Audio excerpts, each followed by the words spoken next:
Goodbye Philippines! Hello Bayongbong State University! A day in my life as a vlogger-vloggeran na civil engineering student sa NVSU. Wow! Pagkagising ko, kinuha ko agad yung anak ko kasi mamimiss ko siya. This is it, pansit. Maglilipat na ako ng gamit sa boarding. And before anything else, mag-coffee muna kahit anong oras ako gumising magkakape ako kasi coffee is life. Then after ko nag-coffee maliligo na ako kasi magre-ready na ako at pasensya na ako madumi kasi nagwawalis sila. And 1, 2, 3 pack, o diba nakapagpalit na siya agad, nag-outfit check na siya. Susunduin ko pa kasi maghatid sa akin, kaya naman yan na siya gogora bells ng babae na yan. Magmamotor ako kaya naman hindi ko na ma-video kasi hindi tayo naka-manual. And tiyadang, nakapag-ayos na sila hindi ko na na-video kasi na-busy din ako, may ginawa din talaga ako kung sa tingin mo yan na lahat ng gamit ko, bakla nagkakamali ka kasi meron pa akong binalikan na gamit dyan. At ayun na nga gumora na kami, tapos duman muna kami dito sa may tricycle kasi kinuha lang yung plate number ng motor. Sa wakas nakarating na din kami, kaya naman makakapag-ayos na Bilang isang mapagpanggap na vlogger-vloggeran tinawag ko yung kapatid ko, sinabi ko, videoan mo ko habang nagbabagkat ako ng gamit. After 9 may babalat ng gamit, sinabi ko sa kanila, tara mo na mag-lunch kasi nagugutom na ako talaga. Noong nakapag-order na ako ng kakainin namin, duman muna ako ng 7-Eleven para bumili ng tubig at ang mahal niya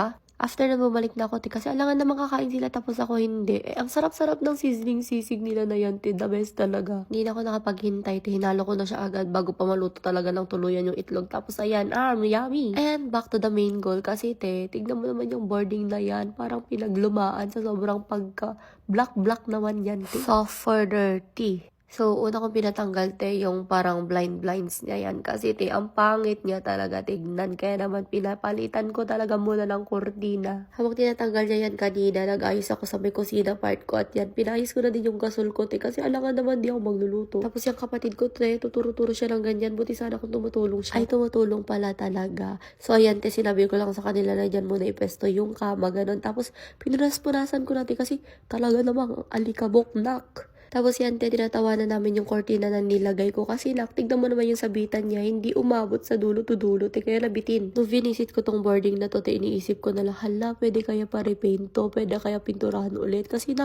tignan mo naman ang black. Tapos ayan, trinay ko kung kaya ba siyang madiskartehan ng punas-punas na yun at pwede naman effective. Kaya naman sabi ko, pagpunas tayo, parang awan yun na ayoko ng madugyot na boarding house. Tapos naglabos mo ng kailan, ay madi. And yan nga, nagkanya-kanya na kami ng punas ng mga dingding na yan. Para naman, mabilis matapos yung trabaho namin, di ba? Tapos yung kapatid ko, nag-ukay-ukay na naman sa mga gamit ko kasi daw magpapalit siya ng short. Tignan mo naman yung mga kasama ko, kahit pagod na sila, tumatawa na lang talaga sila, Habang nagpapahinga tong isa, tinapon yung pants niya kasi nga, naglilinis naman yung isa sa banyo at pasalsali daw yung pants niya. Alam mo ba, kinapalan ko yung mukha ko sa kantina na malapit kasi nga, walang kawalis-walis yung boarding na to, kaya humiram ako, para makapag-map ako. Ang hirap kasi mag-aral, para sa akin kapag ang dumi-dumi at yan niya kukuumon nga na banbandog sunan sukas ta ko kunan.